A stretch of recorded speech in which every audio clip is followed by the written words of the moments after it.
तो स्वागत है आप सभी का इस चैनल की एक और नई वीडियो में। तो आज बहुत इंटरेस्टिंग होने वाला है क्योंकि इंस्टाग्राम के अंदर बहुत कुछ वायरल होता है।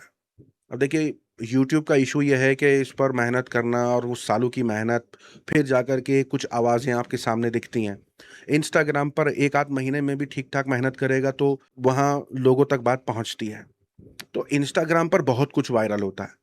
तो आपसे मैं कोशिश करूँगा कि इंस्टाग्राम की आवाज़ को भी यूट्यूब पर लेके आऊँ अपने चैनल के माध्यम से, और वो क्या कहना चाहते हैं, उनका क्या मानना है, वो आपके सामने रखूँ। तो इसी तरीके का शो होने वाला है, तो मैं उम्मीद करूँगा कि ये आपको पसंद आएगा। चलिए रिएक्ट करते हैं और जानते हैं कि क्या कुछ इंस्टाग्राम पर वायरल होता है। I'm at the Delhi airport here, and with us there are like hundreds of people from India who are going to participate in the funeral procession of Iranian Supreme Leader Ayatollah Khamenei. And especially right now here with me is a Pandit ji. जी आपका नाम? पंडित विजय कुमार शर्मा। जी पंडित जी, आप ये बताइए आप कहाँ जा रहे हैं? हम ईरान जा रहे हैं। खामनेई साहब की शहादत का जो प्रोग्राम रखा गया है 5-6 दिन का, उसमें शामिल होने जा रहे हैं।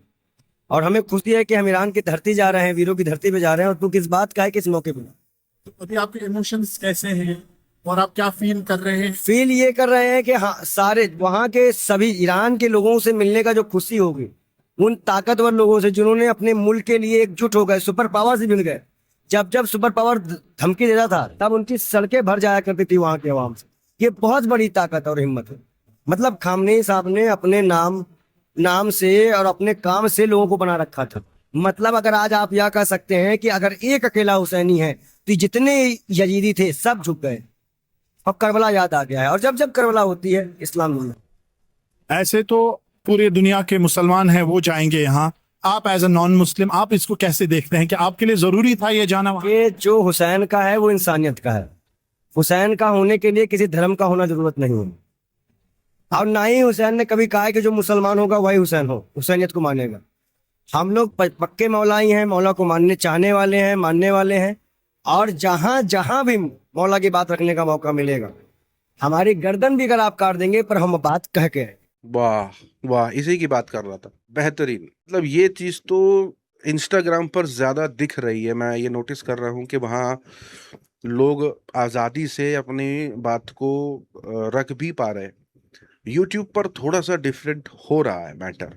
हिंदी में हदीस एक किताब मुझे लखनऊ की विधानसभा के पीछे मिल गई। उसको पढ़ते पढ़ते कम से कम मैं 2-4 जगह रोया हूँगा जब मैंने ये पढ़ा कि हदीस में ये कहा गया कि किसी यतीम के सामने अपने बच्चे को प्यार मत करना। अब ये वाक्य सोचिए, इसमें वो करुणा, वो ममता जो सारे संसार के लिए है वो प्रकट होती है। हदीस कहती है कि अगर फल लाओ तो अपने पड़ोसी के साथ बांट के खाना, और अगर फल इतने कम हो कि बांटे न जा सकें तो छिलके दरवाजे पे मत डालना। अब ये जिंदगी को खूबसूरत बनाने के कुछ उपाय है। मैं अगर इनको अपनी जिंदगी में अपना लूं तो जाने मैं मोमिन हो जाऊंगा कि नहीं हो जाऊंगा, लेकिन एक अच्छा इंसान हो जाऊंगा। इस्लाम ने अच्छा इंसान बनने का मैसेज है, वही रसूल ने, पैगंबर ने वही मैसेज सारे संसार को दिया। आज दुनिया के लगभग 25% आबादी मुसलमान है। तो हम रसूल के बारे में, हजरत मोहम्मद साहब के बारे में जितनी बातें सुनते हैं, मैं तो ये भी सुना कि उन्होंने अपनी बेटी की शादी में 1 घड़ा पानी और कुछ बहुत थोड़ा सा सामान दिया जिससे दुनिया के दूसरे लोगों कहीं होड़ा हाड़ी न लग जाए जो आपने दहेज की आजकल हो रही है। ऐसी बहुत सी बातें हैं कि जो अगर हम इस्लाम को सही ढंग से सुने, माने, तो हो सकता है। मतलब ये बहुत शॉकिंग सी बात है कि नॉन मुस्लिम कितना मुतासिर हो जाता है पढ़ करके। मतलब उसके अंदर इस बात की भावनाएं जागने लगती हैं कि रहम करना, और वो भी उसकी सीमा क्या है, किस हद तक जा करके आप रहम करें किसी पर, कि उसके जज्बात भी, उनके जज्बातों का भी ख्याल रखें। देखिए, सरकार आती रहती है, जाती रहती है। कांग्रेस के टाइम पे भी बहुत सारी प्रॉब्लम्स थी, बीजेपी के टाइम पे भी बहुत सारी प्रॉब्लम्स है। आने वाली जो सरकार होगी उस टाइम पे भी प्रॉब्लम होगी। असली प्रॉब्लम ये है कि जब जनता अंधों की तरह सरकार की पूजा करने लगती है, सवाल नहीं पूछती है, और ये सोचती है कि जो मोदी जी है, जो राहुल गांधी है, वो गॉड है आपके। तो ये सबसे ज्यादा बड़ी प्रॉब्लम है। सरकार प्रॉब्लम है नहीं, जनता प्रॉब्लम है। Government is the reflection of the people and people are foolish. क्या बात कर रहे हैं कि वो मस्जिद कब बना था, वो मंदिर कब बना था। तो ये देश का हाल है। 70 साल बाद अगर ये हाल है ना, तो हमें बहुत टाइम लगेगा अमेरिका, चाइना, इन जैसे देशों की तरह बनने के। सच बोल दिया गया है। आज नो इमेजिनरी स्टोरी। आज मैं तेरे को एक लॉ सिखाता हूँ। क्या सिखाता हूँ? लॉ को बनाया हुआ व्यक्ति का नाम है लियोन फेस्टिंजर। ये आदमी है भाई, ध्यान दो। लियोन फेस्टिंजर एक नंबर आदमी है, एक नंबर आदमी है। इसने जो लॉ बनाया है उसका नाम इसी के नाम के ऊपर है, फेस्टिंजर लॉ, जिसको 1090 रूल भी बोला जाता है। ये ना एक सोशल साइकोलॉजिस्ट है यूएसए का।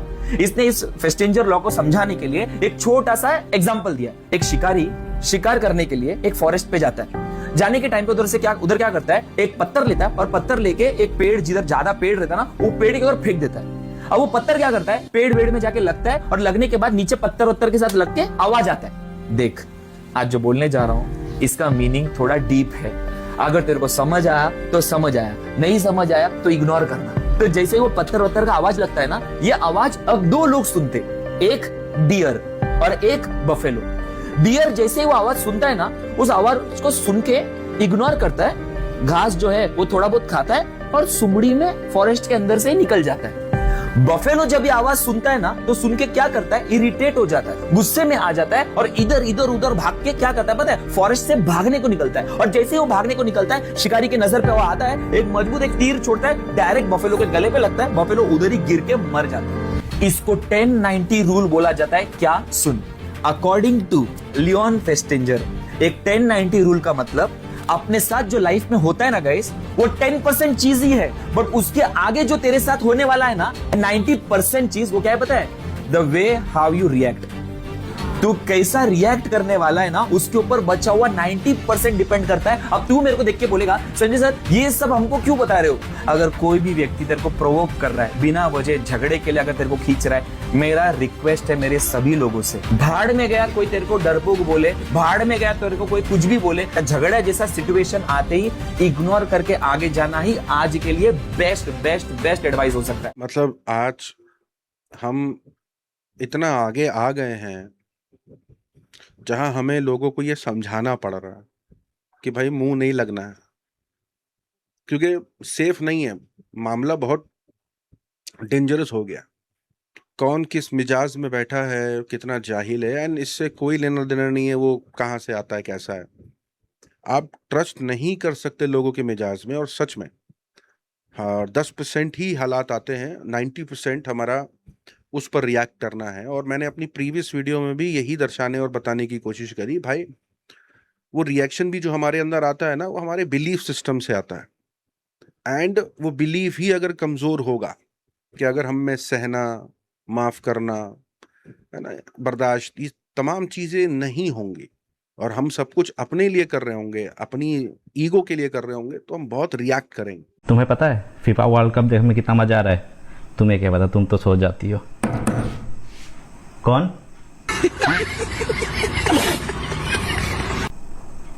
मैं तो अकेले देखता हूँ पूरी रात।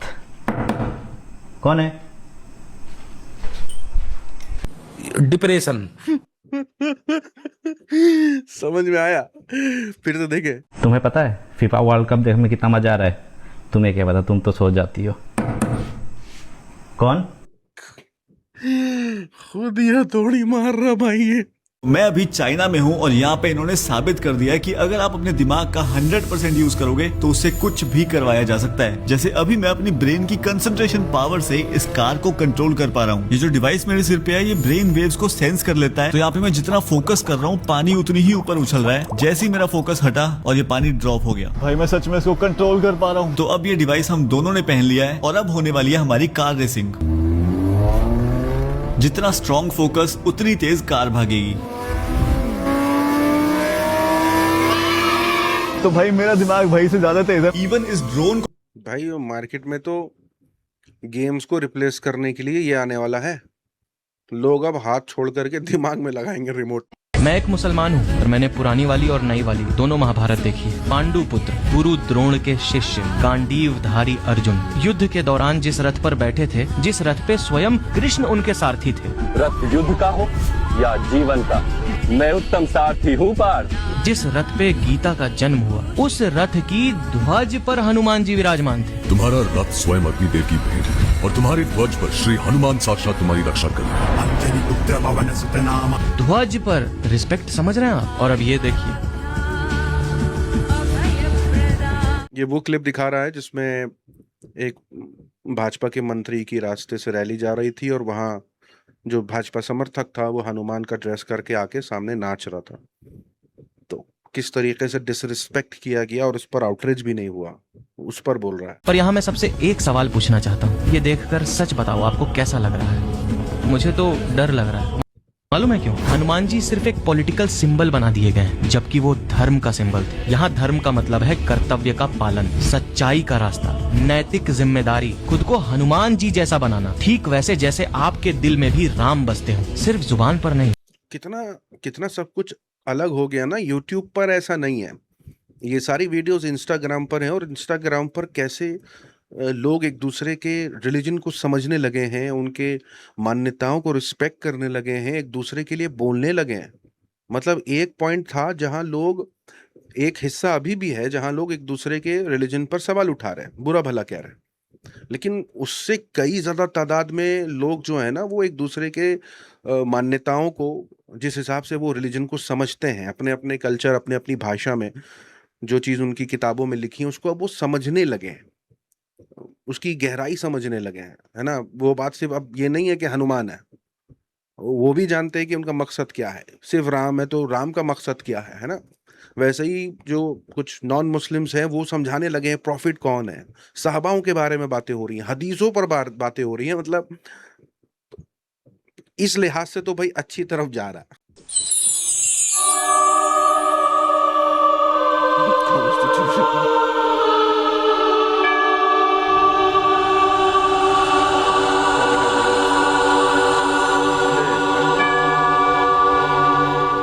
माँ, ओके माँ मुझे कुछ दिख नहीं रहा है माँ। ये अनबक था, अब उसको कॉन्स्टिट्यूशन सिखा दिया गया है। अरे ठंडे पानी से मुंह धो ले।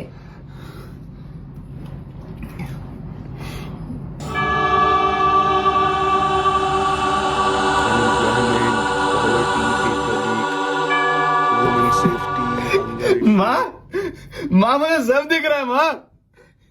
किताबों पे धूल लग रही है, पढ़े पढ़े ये नहीं कि पढ़ाई कर लूं, बकचोदी करता रहता है। जाके पढ़ाई कर। माँ मुझे सब दिख रहा है। रे स्कूल नहीं जाएगा? स्कूल जाके क्या करेंगे? पढ़ेंगे। पढ़ के क्या करेंगे? नौकरी लेंगे। नौकरी लेके क्या करेंगे? पैसा कमाएंगे। और पैसा कमा के क्या करेंगे? आराम करेंगे। वही तो कर रहे हैं।